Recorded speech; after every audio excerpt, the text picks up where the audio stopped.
Salve, meu povo!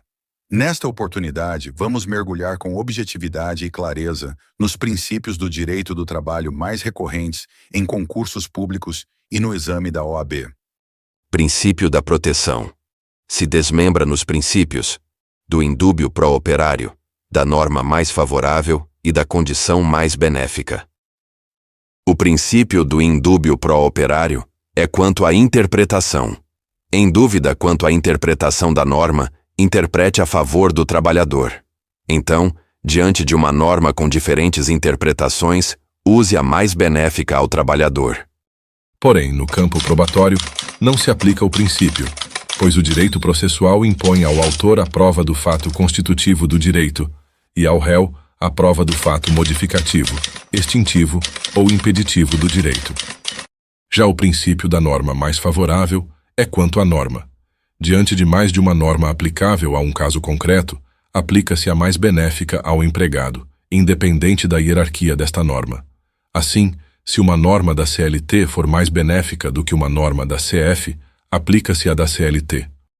Exemplo: havendo um acordo coletivo de trabalho prevendo um adicional de hora extra em 100%, contrariando a Constituição Federal, o qual prevê um adicional de 50%, aplica o acordo coletivo de trabalho. Porém, cuidado com a exceção. Havendo conflito entre acordo coletivo de trabalho e convenção coletivo de trabalho, aplica-se o acordo coletivo de trabalho. Logo, o acordo coletivo de trabalho será aplicado, ainda que mais prejudicial que a convenção coletivo de trabalho. E ainda, o negociado poderá se sobrepor ao legislado, independente de ser mais favorável ou não ao empregado, já que o acordo coletivo de trabalho e a convenção coletiva de trabalho tornam-se hierarquicamente superior à lei em algumas hipóteses de negociação. Princípio da condição mais benéfica.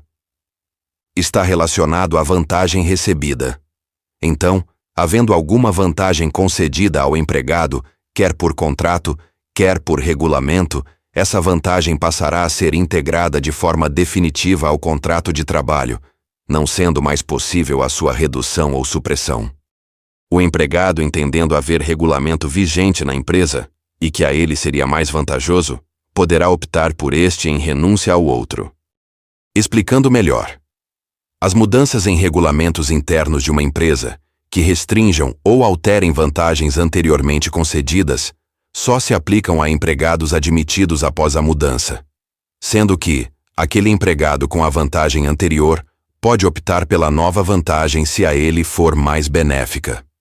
Desta forma, o princípio da condição mais benéfica implica no direito adquirido, isto é, aquele direito incorporará de forma definitiva ao patrimônio do empregado. Cuidado quando se tratar de vantagem adquirida por meio de negociação coletiva. Não será permitido estipular duração de convenção coletiva ou acordo coletivo de trabalho superior a 2 anos, sendo vedada a ultratividade. Portanto, os direitos consignados em cláusulas normativas terão vigência de até 2 anos, não integrando ao contrato de trabalho em nenhuma hipótese. Outra vantagem que não é definitiva é a função de confiança.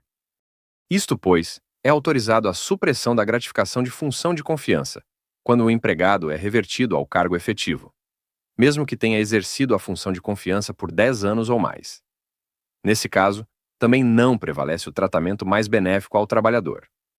Ainda, autoriza-se indiretamente a supressão do auxílio alimentação, dos prêmios, das diárias de viagem e abonos, mesmo que antes concedidos habitualmente, pois tais benefícios não se incorporam ao contrato de trabalho. Princípio da primazia da realidade. Prevalece os fatos independentemente do que dispõe o contrato. Logo, caso o empregador apresente comprovante de pagamento do salário, mas o empregado demonstre depósitos mensais pago por fora, prepondera a realidade dos fatos sobre os rolerites apresentados pelo empregador. Outro exemplo é quando o empregado é contratado como autônomo, mas os fatos preenchem todos os requisitos de uma relação de emprego. Princípio da inalterabilidade contratual lesiva. não pode alterar o contrato para prejudicar o empregado. Alteração no contrato de trabalho só é possível se o empregado e o empregador concordarem em comum acordo e desde que não resulte prejuízo para o trabalhador. Isto porque, em havendo riscos no negócio, segundo o princípio da alteridade, quem assume é o empregador. Vamos às exceções ao princípio da inalterabilidade contratual lesiva. Situações em que será possível alterar o contrato de trabalho.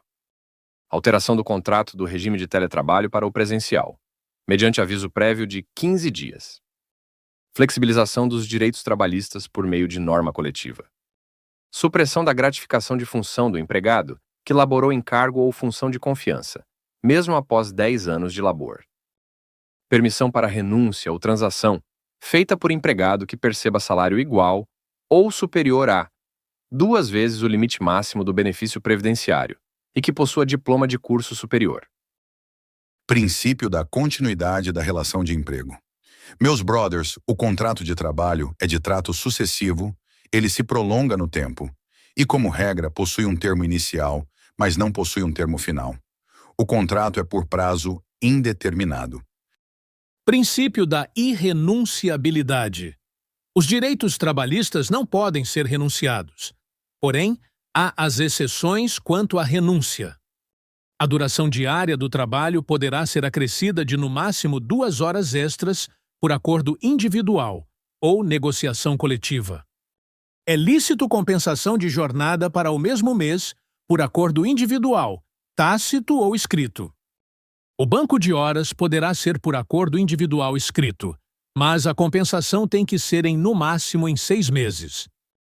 Para a alteração do regime presencial para o teletrabalho, deve haver mútuo acordo entre as partes, registrado em aditivo contratual. Fracionamento das férias.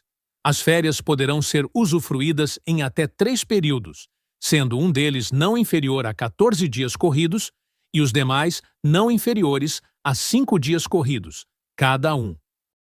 As cláusulas regulamentares que revoguem ou alterem vantagens deferidas anteriormente só atingirão os trabalhadores admitidos após a revogação ou alteração do regulamento, sendo que o empregado pode renunciar ao regulamento a ele aplicável em prol de outro mais benéfico.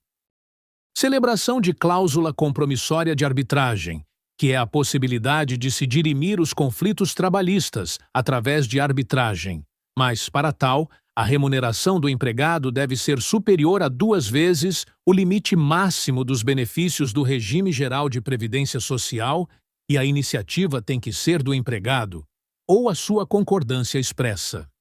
Princípio da irredutibilidade salarial. É vedado a redução salarial. Porém, é possível reduzir o salário por negociação coletiva, como, por exemplo, nas crises financeiras da empresa. Nesse caso, o sindicato intervém na relação laboral.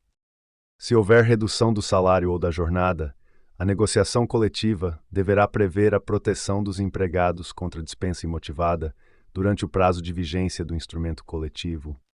Assim, se o instrumento coletivo trouxer a previsão de redução de salário, deverá trazer também uma garantia de emprego durante a vigência da negociação coletiva de trabalho.